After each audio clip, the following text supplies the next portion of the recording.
Bones, bien llegados y bien llegáis a la Ecla Invisible. Estamos hoy aquí en Mieres, en la llibrería Café La Llocura, para hablar del primer poemario de Solinka Turbán, Literatura Interna.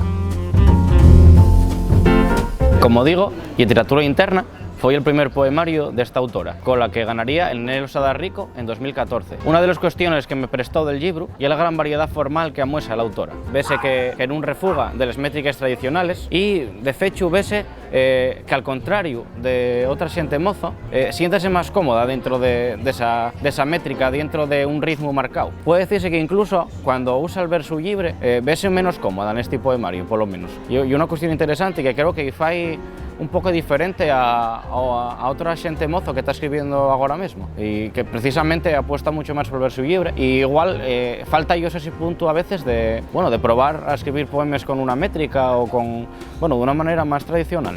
A nivel estructural podemos decir que é un libro relativamente largo y más tratándose de un primer poemario. Por ello vese que la autora de alguna manera quiso amosar todo el potencial que tenía, todo lo que de aquella tenía y una especie como de, yo entiendo que hay una especie de antología de todo lo que la autora en ese momento pues podía ofrecer y creo que es una muy buena muestra y que vese que ya en aquel momento la autora tenía un buen nivel literario. El collau. En aquellos tiempos sentíamos la llamada del camín. Los caballos corrían xabaces en alto, en el cielo las estrellas de Guión y la trona de Asturias. Al rodio les vaques la ventestate.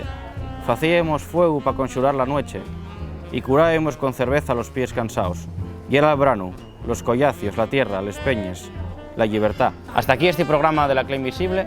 Si os gustó este vídeo, compartí, dai me gusta y vémonos en el siguiente programa, aquí, en la Ecla Invisible.